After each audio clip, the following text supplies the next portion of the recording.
অনেক বাইক রাইডারকে এরকম একটা বাজে কাজ করতে দেখা যায়।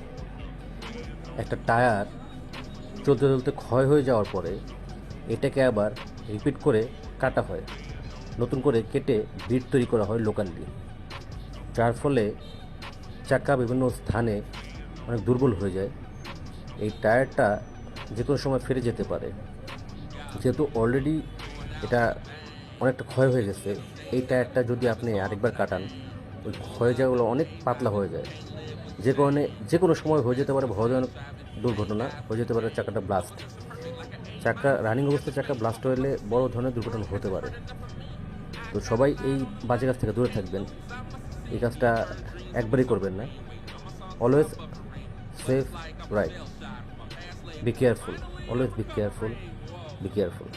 ধন্যবাদ।